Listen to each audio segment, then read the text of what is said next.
Hello, ladies and gentlemen. My name is Alonzo Jennings III, and welcome to the Session 3, Healthy and Secure Computing for Domestic Violence Organizations. This webinar is sponsored by Blue Shield of California Foundations, and we will get started immediately.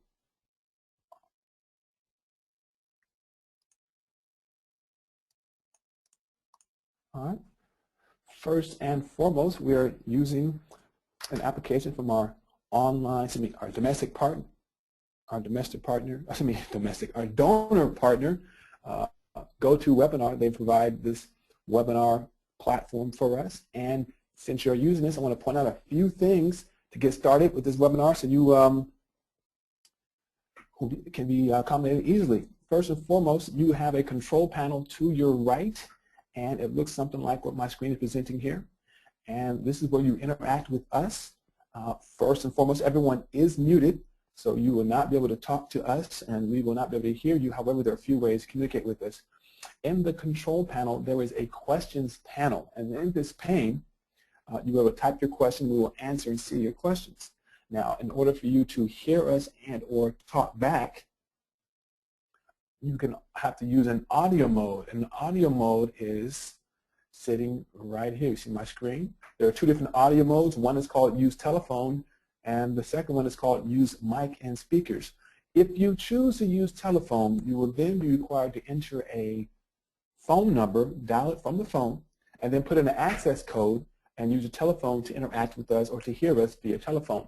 If you would like to use your computer's microphone and speakers, click the associated button here, use mic and speakers, and then your computer's mic and speakers are what you would use to hear the audio.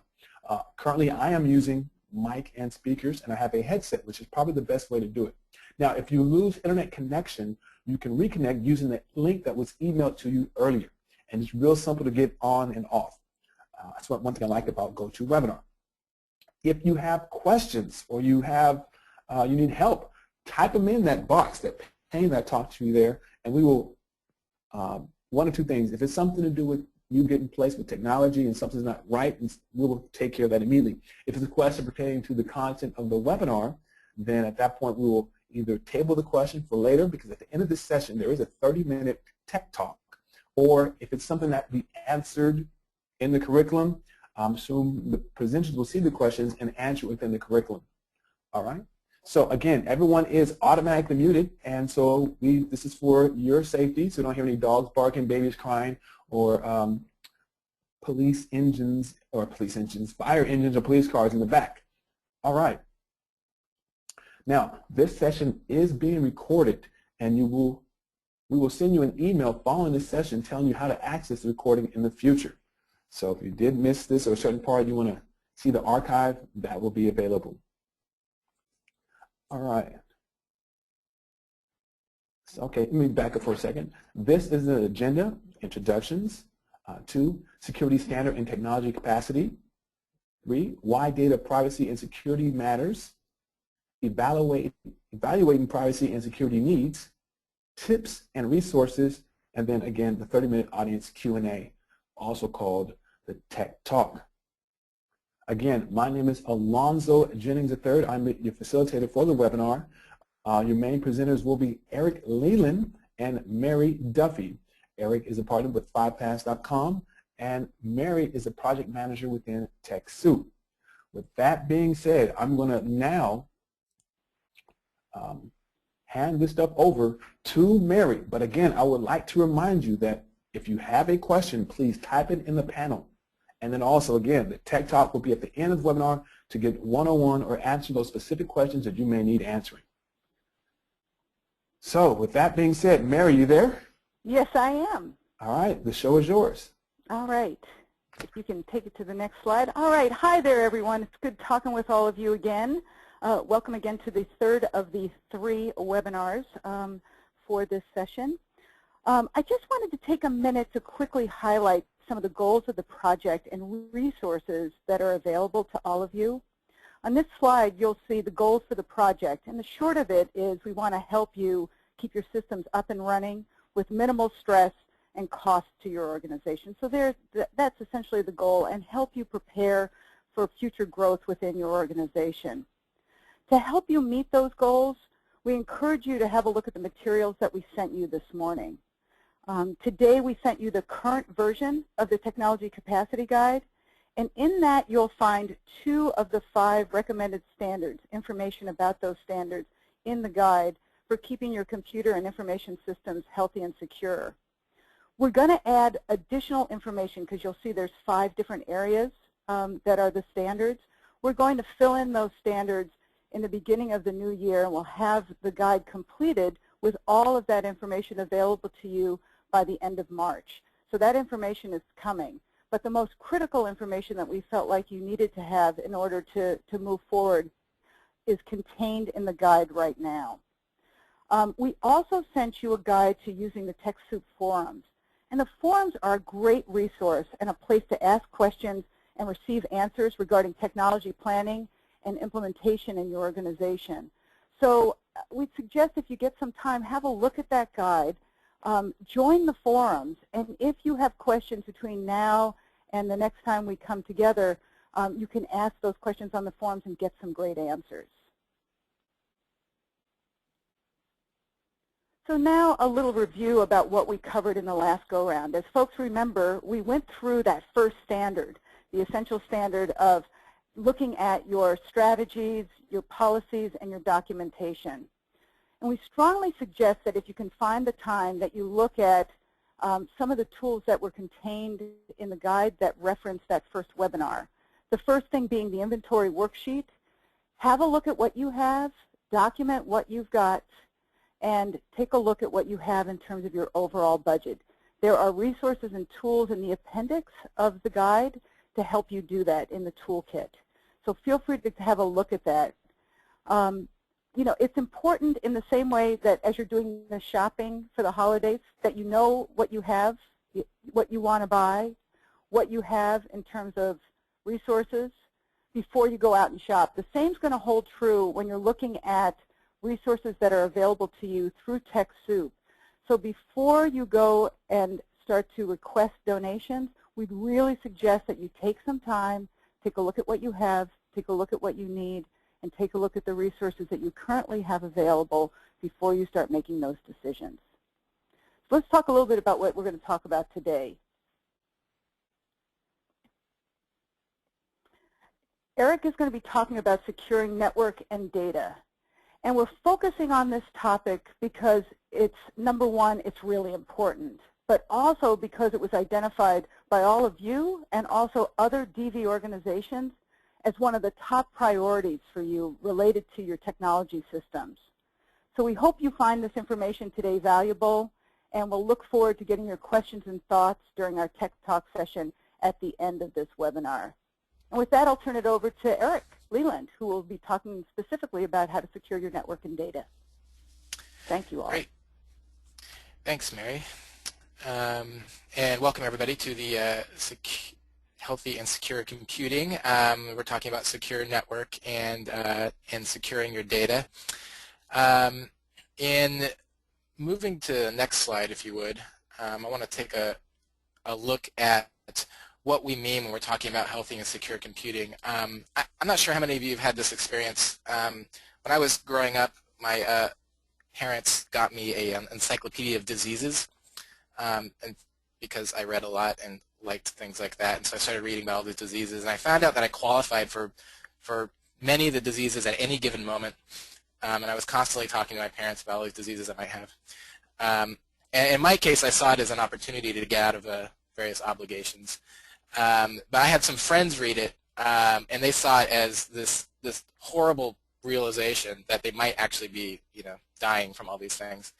And I put that out there because it's interesting when you give the security information that we're going to go through. Folks have two kinds of ways of looking at it. Some folks kind of think, well, a lot of this isn't important to me, hasn't happened to me yet, and I don't see where we align.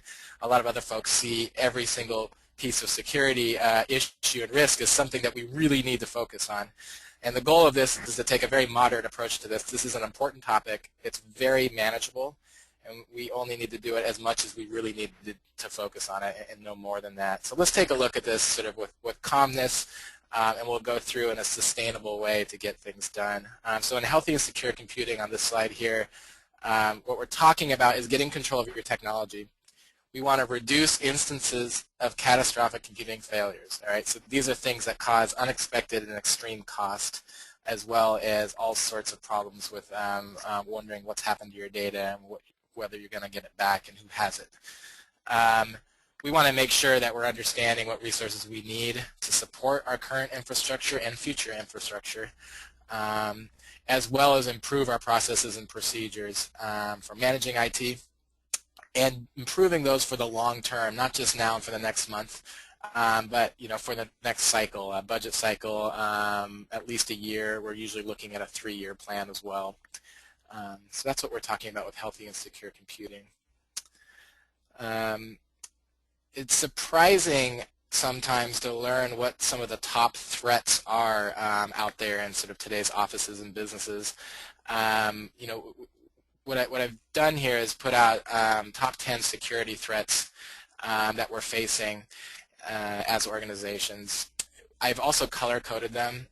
Blue threats mean those kinds of things that happen that are primarily rooted in technology, and items that are in red indicate user issues, essentially things that are caused by some kind of behavior of one of us. And the first two we're looking at, these again are sort of the least. They're the top 10, but they're the least. Cyber espionage, this mostly happens to governments. This is folks actually targeting governments in a very big and sophisticated way, such as China trying to get into our defense systems. This is something that isn't much of a concern. You'll hear a lot about this in the news. We as DV organizations may have some folks that are trying to target our systems. It tends to not be on this espionage sort of level where we have countries and large institutions funding that. A minority of us may face this kind of issue. But I'd say that mostly this concern is overblown and we shouldn't focus on it. And number 9 is cloud computing. This is systems that are online, so anything from your Yahoo Mail because you log into it through a browser to your database system that you may also log in through a browser. There's a service provided to you. Keeping those healthy and secure is becoming a bigger security threat in that we're using them more. They're becoming more and more popular, and they're quite easy to get into. For most of us, it's just a simple password, and so we have to be very careful about what we do with those things. So that's 10 and 9. Looking at the next two, are the next one, 8, known issues without a fix. Basically things that we know are broken, but companies haven't quite fixed them yet. So you might have bought a router, a computer, some other piece of equipment that just has a problem. And folks that are looking to get into systems across the world are looking for those kinds of units, those failures, and are building exploits for them. Number 7 is our first user issue, social engineering, also called phishing. Essentially, this means this is the Nigerian email scams that you might be getting that says, please help me. I have a very pitiful story. I know you don't know who I am, but maybe at the end of this email you'll trust me enough to respond, or you'll trust me enough to download this file I have attached. So the idea is to convince somebody to drop their guard and to do something they shouldn't do, and that's a user issue. Looking at number 6, social networking. As many of us know, social networking such as Facebook and Twitter and places where we share information has become quite popular. We'll talk about this more on another slide, but by and large, social networking has been designed to share your information as much as humanly possible. And because of that, if you're trying to protect something that you've put in social networking, it becomes a big problem because it's not what they want to do. So this becomes a security threat as we unknowingly say something that we don't realize is going to go wider than we expect. Looking at number 5, mobile devices. Again, primarily the issue here is theft. As we become more mobile, we bring our stuff with us, our laptops, our PDAs and iPads, and iPhones, and things like that, and then we leave them. We also have them stolen because we go to the bathroom and they get taken. And a lot of those units are our entire computer. They have everything on it, including possibly personal information that we shouldn't be losing. We should be very careful of. So that's mobile devices. Careless employees, that kind of goes along with number 5, but this idea that we may have processes and procedures in place, but we're not following them. So if we're not supposed to bring home certain data about our clients, the survivors that we're trying to service, but we have that information in our laptop and we bring it home anyway, and then it gets lost, that's a problem, and that comes from not following policies and procedures and other decisions like that. Looking at number 3, exploited vulnerabilities. This is this idea that we have a vulnerability that we could protect against. So, for instance, we may have a piece of software, such as a website. We haven't updated its code for quite some time. Maybe it's been a couple years since we built it. And there's a lot of security holes that have been discovered and fixed, but we haven't fixed them ourselves. And so those become exploited. It could be your network system that needs an update. Those sorts of things. Malicious insiders is number 2. This is this idea that you might have somebody in your organization that for whatever reason becomes disgruntled and does something, takes a computer, takes data from the computer, exposes passwords somewhere, steals money, this sort of thing. And destroys computers. And this is actually number 2 of 1, and this affects nonprofits and for-profits alike. It's not mission focused. Everyone becomes disgruntled in all types of organizations. It's a very real concern for all of us. And finally, the number 1 security threat is our viruses. So this idea that you might have an email or some other downloadable item or something that's come through your network that's deposited on your system and starts to cause chaos, deleting data, reading data. Some of these viruses are designed to never be seen because they want to do their stealing in secret, and others are designed to really mess up your computer and show you that they've destroyed it. Something to know about all these 10 through 1 is that the blue threats that are technology issues, these are things that you can control much easier than users. So for instance, a technology issue is rooted in some kind of hardware or software that you can do something about. You can not use it, you can get a better version of it, you can update it, that sort of thing. User issues tend to be the kinds of things that you work on over time, and you never quite get to 100%. So while you might have a way that everyone should change their passwords, you're continuously working on teaching users to do that. And we split those out because the user issues tend to take time and effort and are very important, but they don't happen right away. And the technology issues can be more fixed in time. And you can kind of say, I'm going to fix this particular issue, and I can do that now by buying this thing and installing it. And so you can kind of look at that in terms of, let's look at some tech issues to solve earlier while we're working on the user issues that take a little bit more time. So those are some of the threats, what we should be concerned about. Again, there's this issue, should we worry about this? Why does security matter? Certainly it matters for folks that have private information. As domestic violence organizations dealing with survivors, we are often gathering this personal private information, and we are putting those on our computers in some way. We want to be very careful about that in our work. Stealing and selling personal information, as I write here, is big business. It's huge business. Personal information is what is making folks like Facebook, so the richest companies in the world. They have this information, and they can share it with others because those are the rules that they've set up for using their service. Likewise, folks that don't own Facebook and are on the malicious side of things, want to get that information to sell to others. It's a very big business. They don't necessarily care what the information is as long as it's names and addresses of people. That at a minimum is what people are kind of looking for. And then finally, information security breaches. These can result in major legal problems for folks. And for instance, in the state of California, if our systems are breached and we have client confidential information such as donor data, we're required to announce that to all of our constituents in our database. So just because you might have been breached. So if you have 10,000 people in your database and you might have been breached, you're required to tell all 10,000 people that you had a potential compromise. So it's a big deal, and nobody wants to make that kind of notification. Speaking of legal issues, one of the things to be concerned about are we in compliance in the way that we actually manage our information? There's a couple of things to think about. As domestic violence organizations, our services can fall under the mandate of HIPAA, the Health Information Portability Protection Act, and this is really a set of rules that are actually fairly complex about storing and transferring patient data. So in other words, if you're providing some kind of a health-related service and you're collecting patient information, there's very specific rules for how to deal with that. It requires some thought looking into what HIPAA is and how that affects your organization. And a lot of it has to do with who sees that information, how is that information stored in a protected environment, and what are the rules by which that information is transferred. In other words, on what kinds of devices and then on what manners do other people receive it.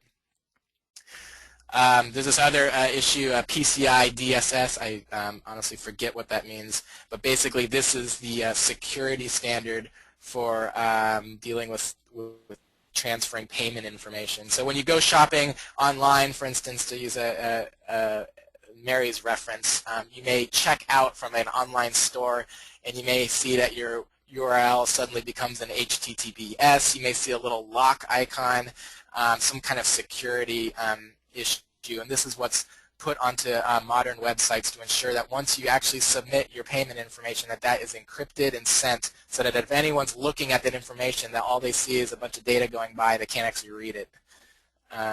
And so that's the point of that. If you're not securing your payment information, you've got big problems. Mandatory notification, this is what I talked about earlier. You got a breach or even a suspected breach, you may have to tell your constituents. You have to do so in California, so that's very important.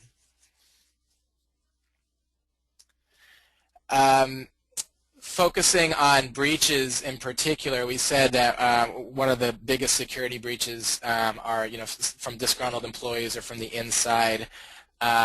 This is, if you broaden that out, one of the biggest problems are really is just in user behavior, whether or not it's intentional, I want to harm you, or whether it's unintentional in the sense that I'm just being careless, or maybe I didn't even know the rule. There's a significant problem with folks sort of not following the rules, not knowing the rules, or purposely not following the rules, and leaking out information. So this happens, and the more folks are logged into systems where they can communicate, so the more tethered in you are to social media, to online databases, to mobile devices, those provide more opportunities for information to be shared, and thus you have to have sort of more policies and procedures around how those systems are used and need to be secured. Just so you know, these incidents happen. A typical incident requires, as it says here, 22 IT employee hours to remediate. So it's a big cost, and for a lot of domestic violence organizations, we don't have a lot of people to deal with, suddenly take on 22 hours to deal with these kind of issues on a moment's notice, and that's what has to happen when there's a breach, and you have to deal with them right away. So let's take now that we know kind of why this is important and what some of those risks are, I want to take a look at how do we assess our needs, going forward, looking at these threats. Why should we care? How do we take a look at those? And I have here about 6 steps. They start with step number 0, because before you do step number 1, which is to actually do something about it, you need to do step 0, which is to plan about it. Now, we've already talked about this in previous webinars, but it's very important. The more effort you put into sort of figuring out what's going on and what you want to attack around your healthy and secure computing scenario, the better off you are in terms of saving time and actually implementing solutions, as well as cost and what those are going to take as far as expenditures. So we want to describe what are the concerns in the organization, understand who we are as an organization, what's our size, what's our plan for growth, growth in terms of offices, physical space, as well as the kinds of folks that we're going to hire, maybe outside consultants we might be using. Identify now serious technical problems that we have now and ones that we foresee. Identify also specialized applications and critical applications. This means, if we're all sharing a database or some area of our system that we all get information from, those become critical. Specialized applications are those kinds of things that might be complicated. So we might have a database that's complicated, it requires support and learning, and it has a lot of important information in it. Those tend to be specialized because, they do a certain thing, and they're also complicated enough that we have to spend a little bit of extra time understanding how to secure it. Know what we can do as an organization, so staff skills and resources is important because we don't want to overpromise and underdeliver. Let's make sure we can do what we can do based on what we've got, and that's also true with the IT budget. Let's figure out now what we're able to spend as we look at securing our network, and just be realistic about what we can do. In the next step, we talk about physical inventory, and this is where we really look under the hood in our own organization and figure out what do we got. The metaphor here is, you buy a house and you're handed the keys and you live in it for a while and you didn't realize they had this back door in the bedroom, and I don't even have a key for that. The idea is let's go figure out where all the doors are, because if we figure out where all the doors are, we know how people can come in, and that's a big part of security, is knowing how the information comes in and out. So we're looking at your computer hardware and networking, figure out where all those computers are, who owns them, who's managing them, all the network equipment, the server, the various devices that are plugged into the server. Mobile devices are really key. More and more offices are using mobile devices. It may be that they're personal mobile devices. It may be that you've actually provided them, but they may be used for business reasons, and it's important to identify that. One thing that a lot of people forget is second to last bullet, understand licenses and warranties. So this idea that you may have purchased a bunch of stuff in many different years. Some of that might still be supported and some might not. Really important and cost-saving move, because it may be that you can get a very simple free upgrade to solve a lot of problems, and if you didn't know that, you might end up buying the software outright, which can become very costly, especially if for some reason TechSoup doesn't have it for you.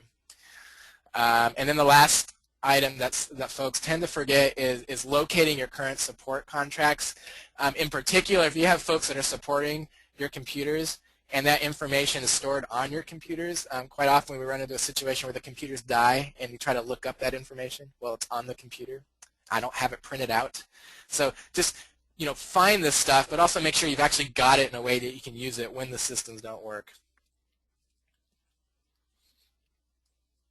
The next step, we take a look at describing data policies. So here we just really want to understand what is this data. And what do we think is sensitive here? Again, sensitive information is things such as social security numbers, date of birth, payment information, patient information that describes kind of medical history, that sort of thing. How do we collect it? Let's try to understand that flow and find the holes. How do you share and transmit data? It's not only the policies of at what points do I share that information, but it's also what mechanisms do I go through. Am I always emailing this information? Do I have an automatic feed from my database to some other place, and I'm not really sure how that works?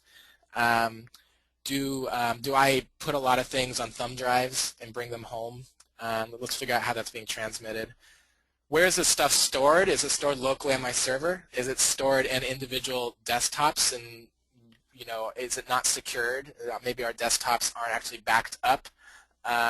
Maybe our server isn't backed up. Maybe anyone can log into the server. Maybe the server is a workstation that another staff person is using, so it has two purposes.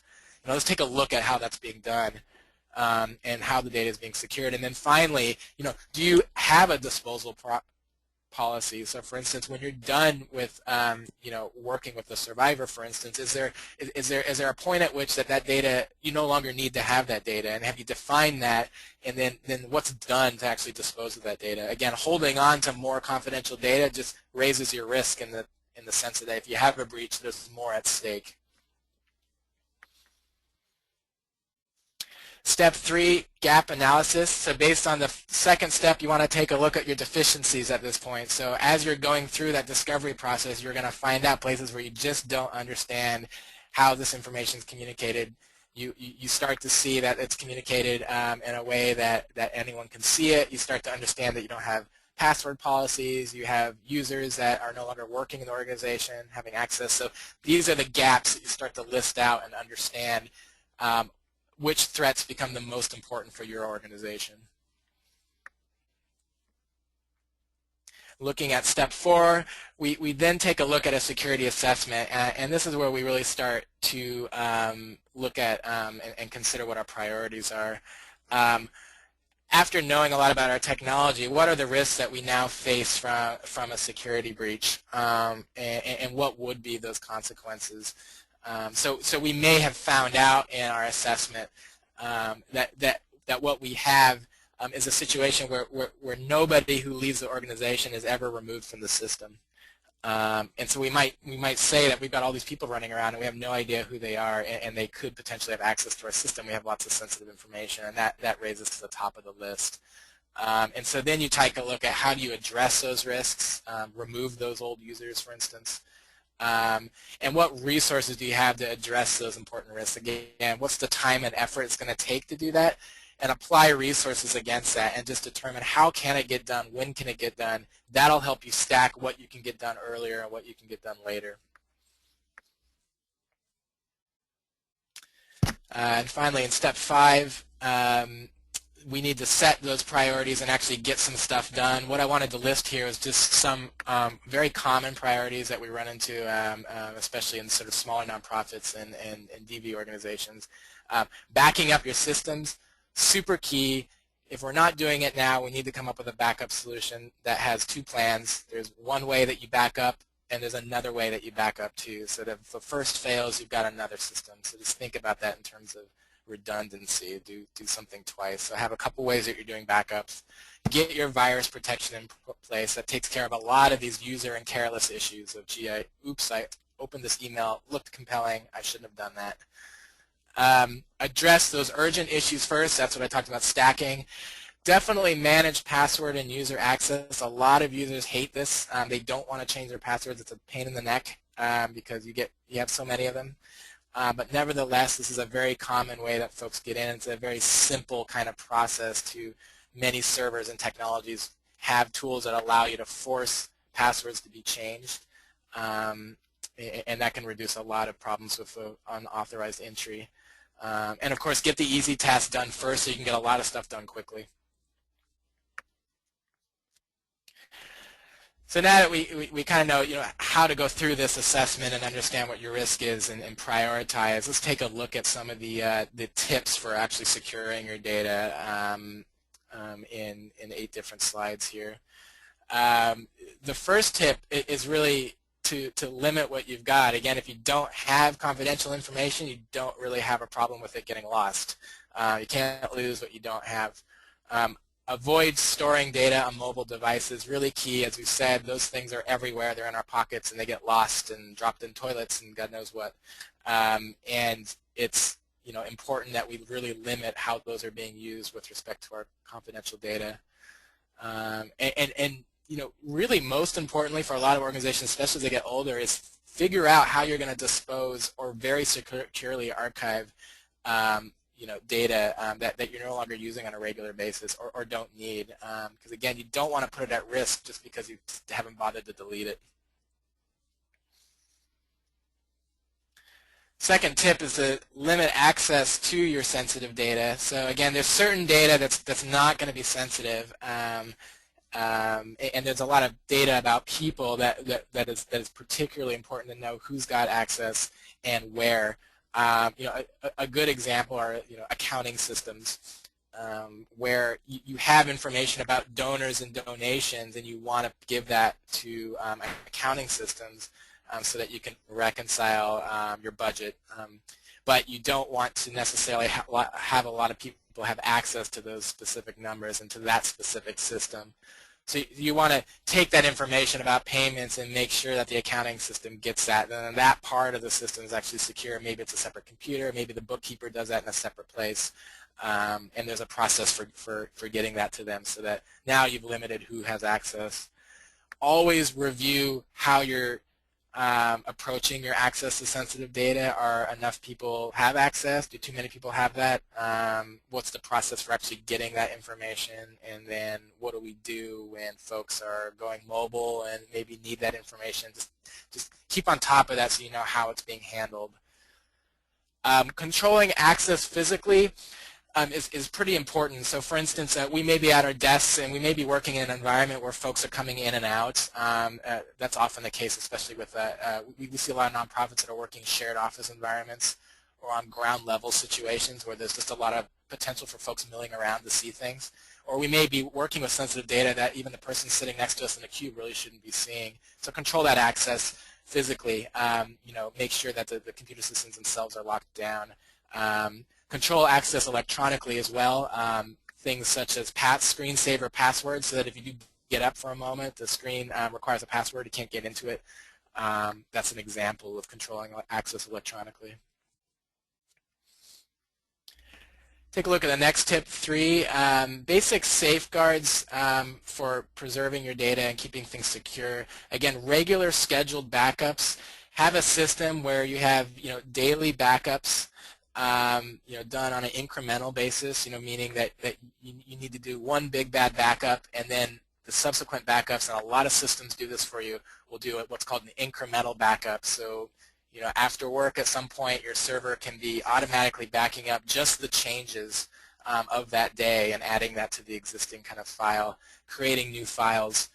And that means over time, on an automated basis, you have a series of backups in a secure place. If something were to go horribly wrong, you could retrieve your information. Firewall, this idea that folks that come into your network from outside the office through the internet should be the folks that you allow. So you may have remote users that need to tie into your database through technologies such as a VPN and other kinds of technologies. And you need to have a firewall on your network that sort of prevents other kinds of users from coming in and only allows those users that you really need to allow, such as certain staff that may have particular privileges to tie into your system. Password policy we mentioned, very important. Make sure you regularly change those passwords. It's a big point of failure for a lot of folks. Get that antivirus software installed. If it's installed, make sure it's up to date. That can often be done from the server that you have. If you have a server in your organization, that can be pushed out from the server in an automated way. And for some folks, encryption tools become important. If you're doing sales, again, and payment systems, you want to make sure that when folks hit the buy now button, that is being sent in an encrypted way. You may want to actually have the data about patients stored in encrypted files, and when it's retrieved, it's then revealed so that if someone grabs that file, it's actually safe. It's only unsafe when you're actually viewing it on your screen. Tip number 4, we touched on a bit already, but strengthen the physical security. Some things to think about. This isn't just as you see, the chain around the laptop, but there's lots of types of physical things we deal with that have information. There's paper, there's a Rolodex, there may be storage media such as thumb drives. There may be even trash bins next to the wastebasket that have a bunch of sensitive data people threw out, needs to get shredded or something. So just think about those processes. You've got a server room, make sure that's secured physically. So having it in its own closet somewhere locked is great. Laptops, especially if people are traveling around with them, but also at your own desk, should just be locked. If someone gets up, we'll make sure it still stays there. Unattended computers, again, if you walk away, they should kind of, at least lock up automatically. And then they can shut down over time. I think really just making sure that you can get the password protection coming up automatically when you've been away for a while is key. And that's the password protection screensavers, which is the last bullet there. Tip number 5, when planning for a security breach, you need to keep a few things in mind. You're going to have to report account breaches immediately, so you'll need to prepare to be able to do that. So if you've got a real breach or a potential breach, you want to understand how to get that information out and what you're going to say and how you're going to approach that. You've thought about what might the fallout be or the concerns be. Certainly have a plan in place for dealing with passwords. So if there's some kind of breach and you need to kind of secure things, all the doors basically have to have their locks changed, going back to the house metaphor. And any other legal and ethical obligations, such as maybe something covered under the HIPAA regulations or others that you're dealing with, make sure that those have been exposed and that your team has talked about them and knows how to deal with those from a legal and policy perspective.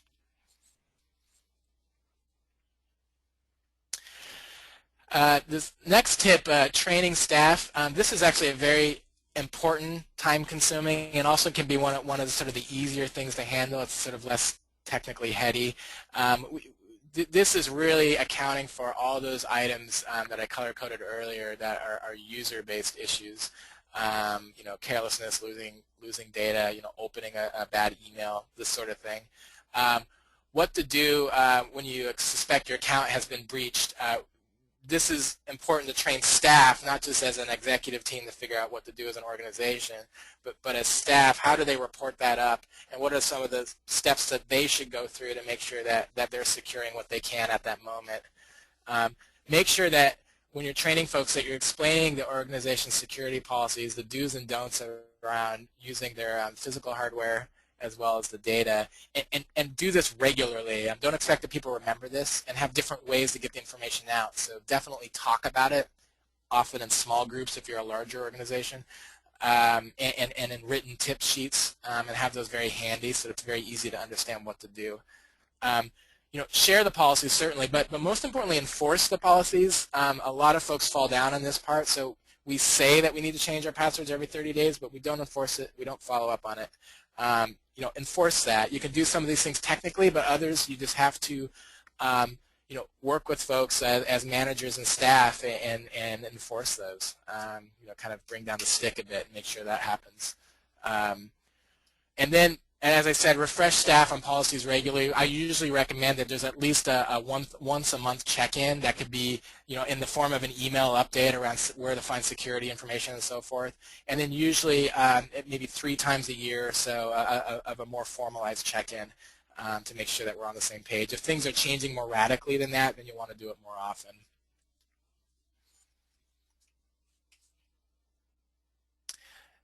Tip number 7. You know, inform your constituents as well. So folks, in order, and this is especially important with DV organizations in our experience and in working with all of you.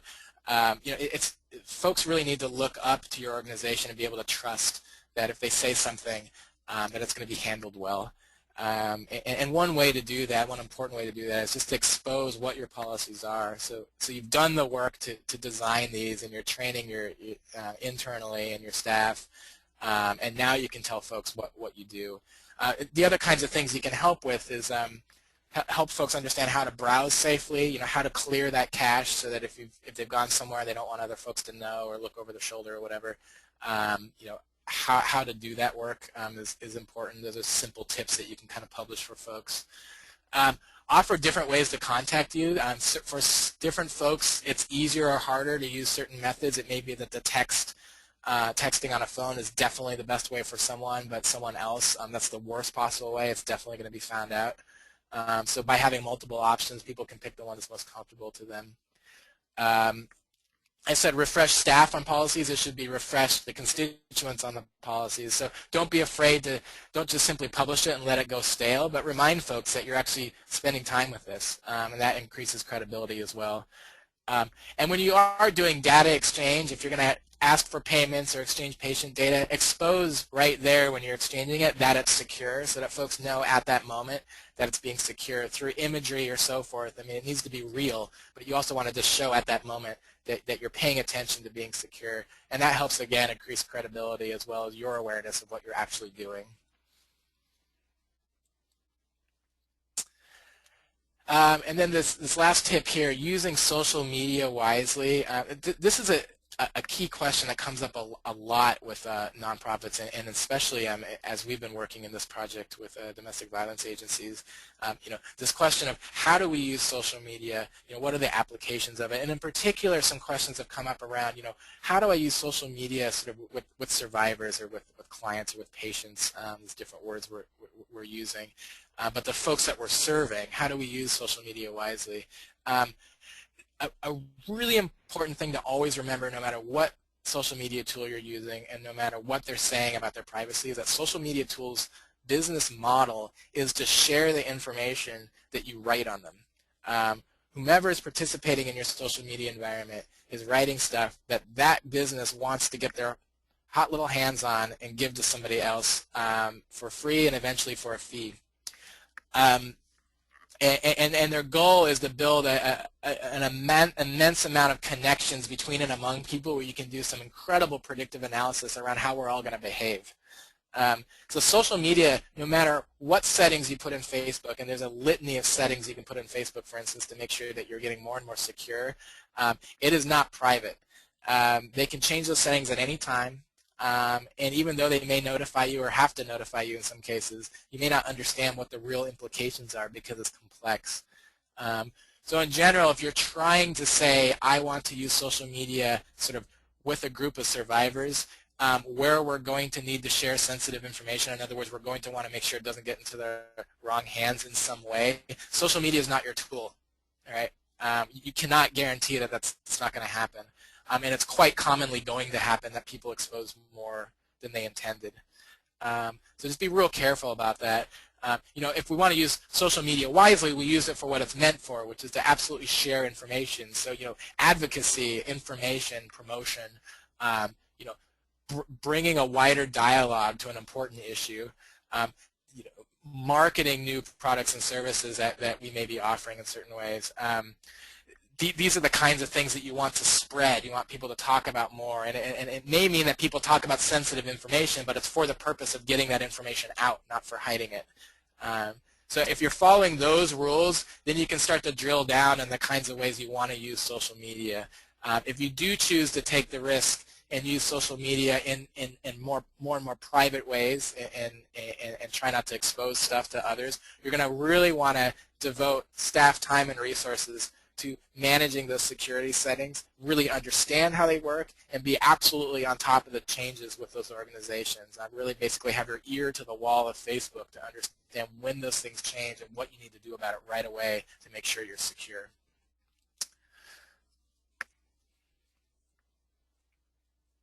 So really, you know, in looking at these sort of 6 steps, steps 0 through 5, in looking at security, as well as these tips for actually securing your data, tips 1 through 8. You know, what is the solution ultimately? Again, we don't want to look at this in terms of I could have every disease in the book, or you know, none of these diseases pertain to me. We take a middle ground. Let's be realistic. We all, as an organization, have places where we have thin security or no security. It's an ongoing process. So you're not going to solve it all today or in this year. So recognize that and plan out your projects and priorities, understanding that it's an ongoing challenge that you'll approach. You know, focus obviously on your biggest threats, but also focus on those things that you can get done quickly and efficiently. So as you look at your list of priorities and you decide there's 6 or 7 things you really want to approach, and maybe 3 of those are something you can get done very quickly, and that just makes you more secure faster. Always remember that you do control the technology ultimately. I mean, it may be in a sense that it's very expensive in some cases to replace the technology, but the simple fact is that at some point the barrier is really money and implementation to get that in place. The behaviors of people, of course, is always a work in progress. So recognize that stuff isn't going to change overnight, but the technology can. So if you're faced with a litany of problems, that's one way you can look at prioritizing things, is looking at the technology. The solution requires ongoing work. Definitely learn more about how people are doing security. There's several ways to do that. You have a wonderful guide that was put out in an email recently to you with regard to this webinar. There's also on TechSoup's website a security corner and security forum where you can ask others that are domestic violence organizations, other nonprofits, you know, what kinds of threats have they faced, or have they faced a threat like you're facing? How did they solve it?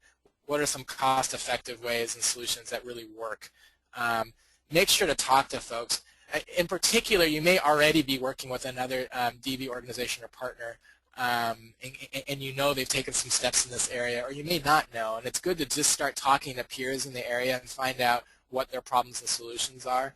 Sometimes that leads to some interesting collaborative ways to get things done. But you certainly learn about lessons, things you shouldn't do before you do them yourself.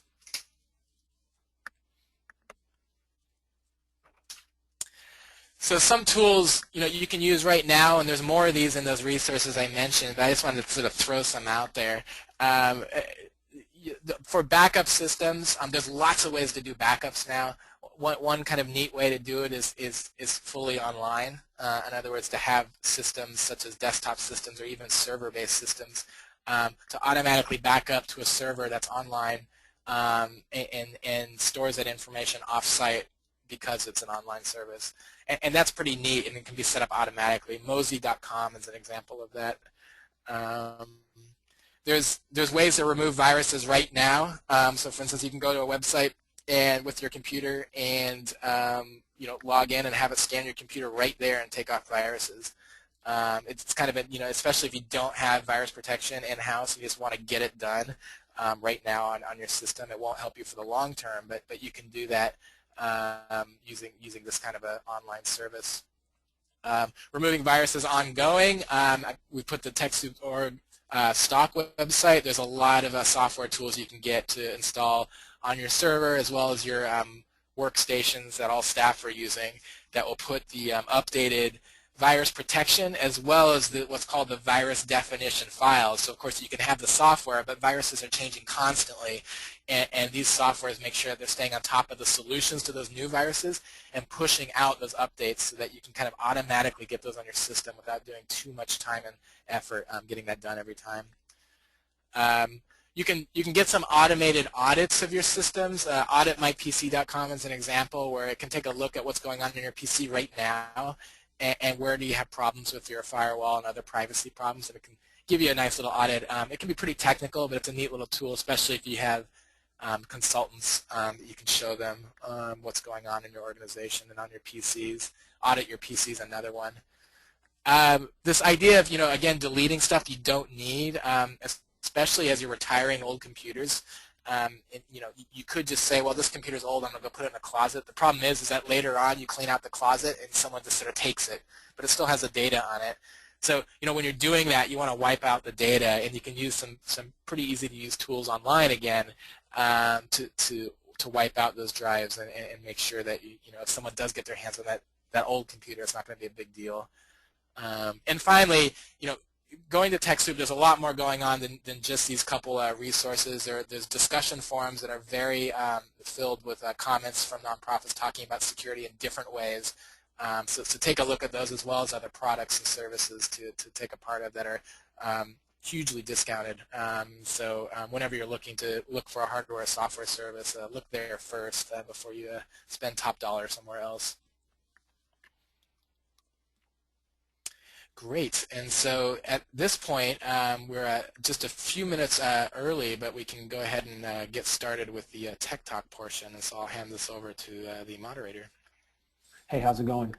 Thank you very much, Eric. That was pretty well detailed. I loved hearing some of that stuff. I have a few questions for you before we get into Tech Talk.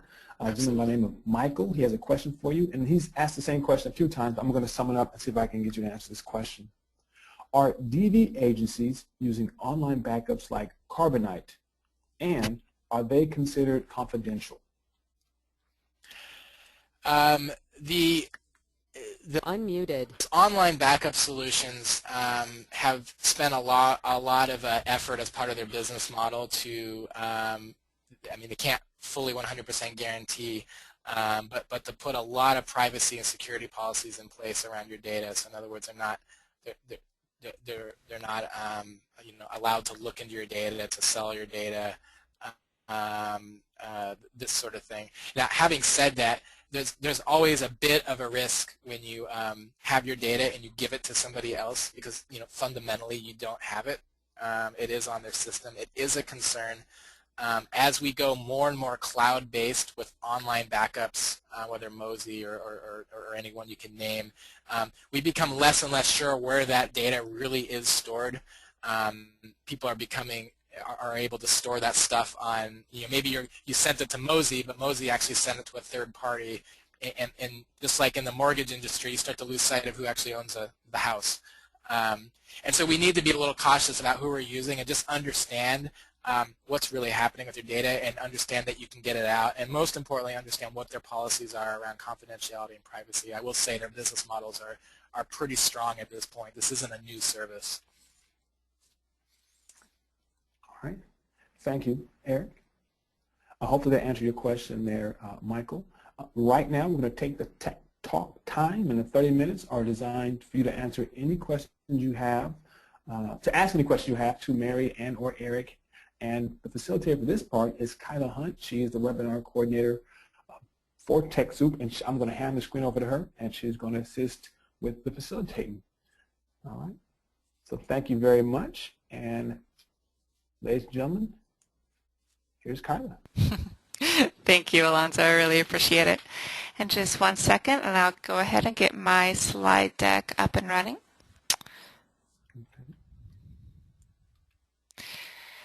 And so again, thank you, Alonzo, for handing that over, for that great facilitation, and Eric and Mary for their great presentations.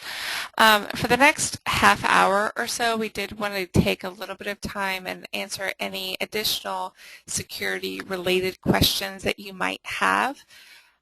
In order for you to ask a question, you can go ahead and type that question into the chat pane, the chat or questions box, when you think of the questions, and we'll remain on the line as long as those questions keep coming.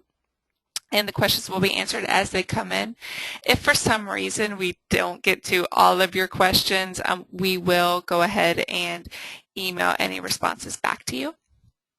And so if you have any questions at this point, just go ahead and get those in there.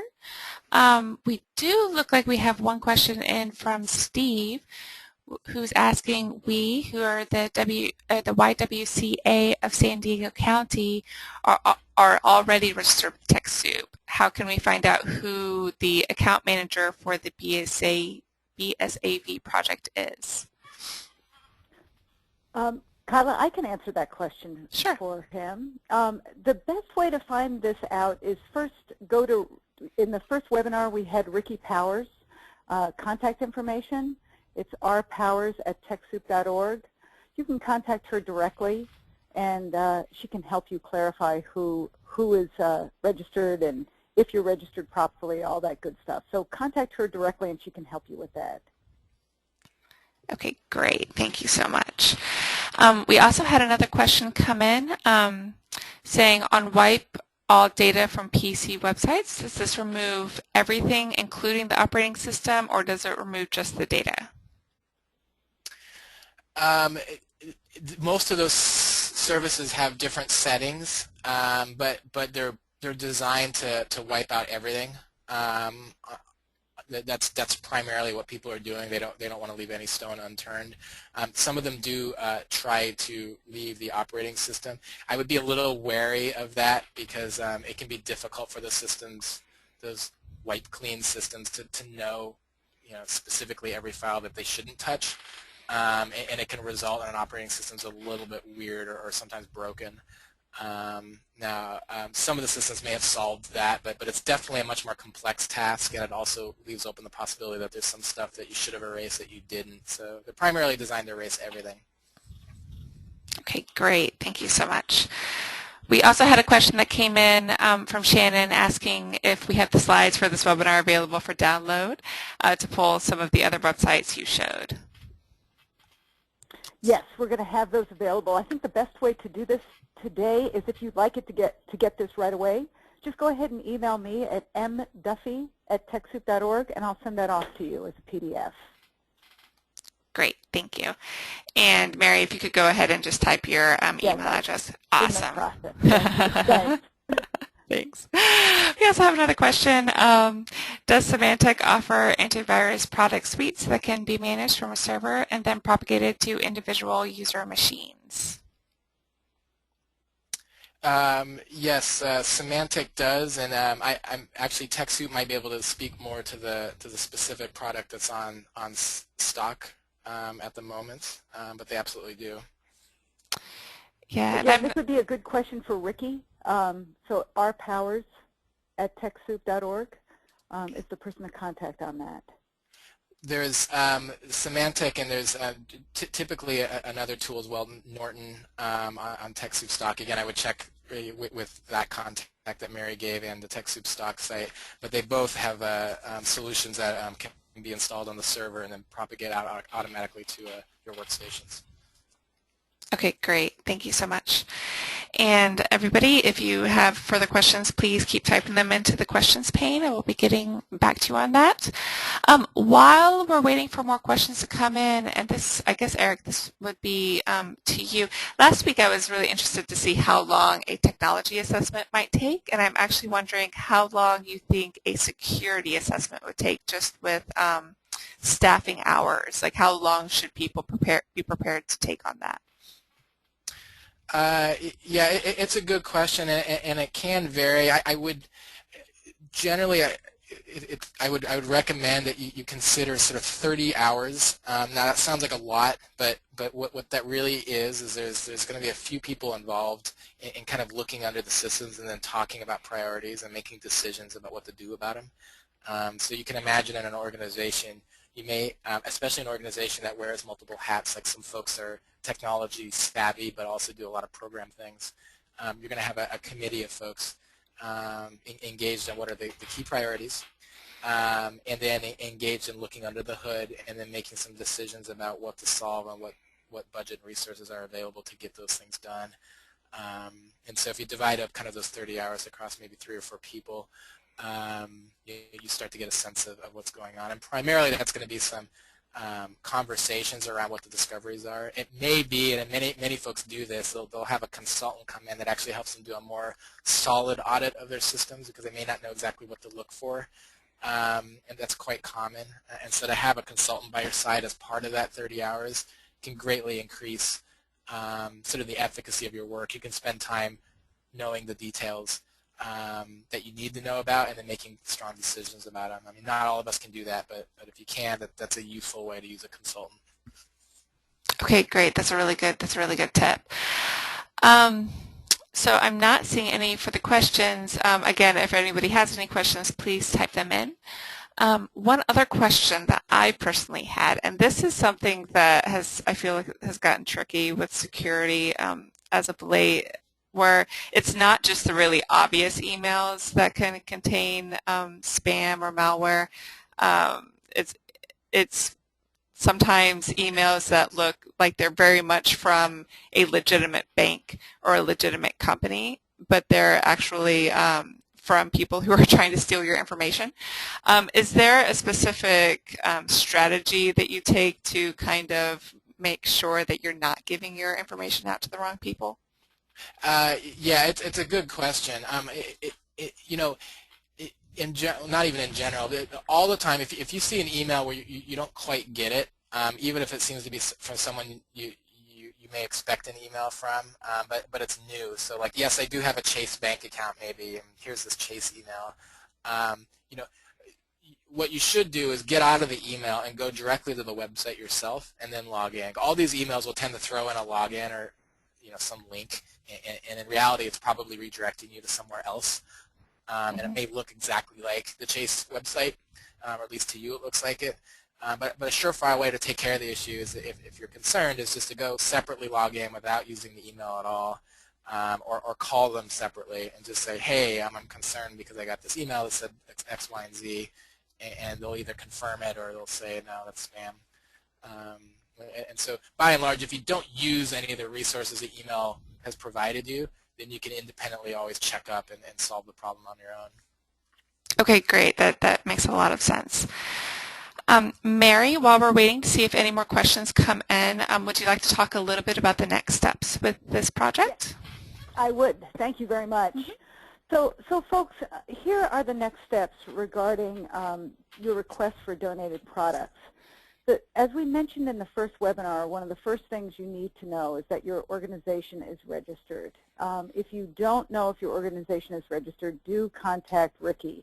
The process for registering is outlined in that first guide that you received in webinar number 1, which is an introduction to capacity project. And there is a step-by-step directions contained in that guide that will tell you how to go about getting registered. But if you still run into problems, feel free to go ahead and contact Ricky. So that's first and foremost. The next thing is that we've been, for everybody that's registered onto these webinars, we have a list of all the participants. If you or someone from your organization has attended all 3 of those webinars, on Friday you'll receive an email from us. Included in that email will be directions for how to go about requesting your donated product and moving forward. Now, a couple things I want to just point out. First, you'll have one opportunity to do the order for the full $1,250 amount. So it's very, very important that you take a little bit of time, look at the resources that are available at TechSoup, make sure you get as much product as you feel like you need, and recognize that this is kind of your one shot to do that with this donation program. That doesn't mean in the future if you want to order stuff from TechSoup and pay for it in the future, that's fine. This will not preclude you from doing that. However, to receive the donated amount from Blue Shield of $1,250, you have one order opportunity. So we suggest that you really spend some time, take a look at all that's available, and first and foremost, look at what you have, and then identify products that you'd like to request for a donation. Now, some of those products, not all of them, you should be eligible for a good number of these, but you may not be eligible for every single product that's available. The restrictions and guidelines are listed on the TechSoup site. So when you decide on a particular product, be sure to look at that particular product and make sure that your organization is eligible to receive that. We have a lot of different vendors that work with us, and so different vendors have different restrictions. It's not a TechSoup thing, it's really what the vendors want, and so we follow those guidelines. So look at the catalog, make sure that you're eligible, and then you can go ahead and put in for your request for donations. But the steps and the process will be clearly outlined in the email that you receive on Friday. Any questions about that? There was one question that came in from Teddy who asked, what is the length of time for the one-time order? Oh, great question. Right now, Teddy, the grant cycle is wrapping up at the end of March. So I would suggest, if you're interested, that you have until the end of March to make these final decisions. There's not a rush for this. You don't have to do it right away, but there is sort of a timeline at this point. Okay, great. And Andrew asks, he was saying if you're a little late to a webinar, so if he was a little late to today's webinar, would he still receive the email on Friday? If you're registered and you showed up, I mean, I think you'll be fine. But if you were in for 5 minutes, we'll note, it'll be noted. But it doesn't sound like that was the case. You're a few minutes late. You're a few minutes late. But yeah, that shouldn't be a problem. Yeah. Okay. Great. And it's looking like that is about all the questions that have come in. Mary, do you think that we should go ahead and wrap it up a little bit early? Yes, absolutely. I just wanted to thank everybody for making time. We know that these 3 hours are valuable hours, and we appreciate you making time to join us at these webinars. We hope they've been useful for all of you. Again, we ask that at the end of this webinar, if you're sure to fill out the evaluation, let us know where we can get better and what you liked. That will be very helpful for us. We're really looking forward to working with you on pursuing the donated products and finding resources that are useful for your particular organization. So we look forward to continuing to work with you on that. And I think, Kyla, that's about it for us. Okay, great. And thank you, Mary and Eric, for a great presentation, and thank you, Alonzo, for the great facilitation at the beginning. And just one note, I just wanted to thank Citrix Online, who does donate the GoToWebinar product for us, and they are included in the TechSoup stock page. So if you want to check out information on the webinar platform that we did use today, you can go ahead and look at the TechSoup website. And if you do have any further questions that you want to forward to anybody, you can forward those to Mary at mduffy@TechSoup.com. TechSoup.org, or you can email me at khunt@TechSoup.org, and I will forward the question appropriately. And I will put those emails into the chat box one last time. And again, thank you everybody for attending today. I really, really do appreciate it. Have a wonderful holiday, everyone. Take care of yourselves. Yes, definitely. Thank you. Thank All right, you, thanks everybody. very much.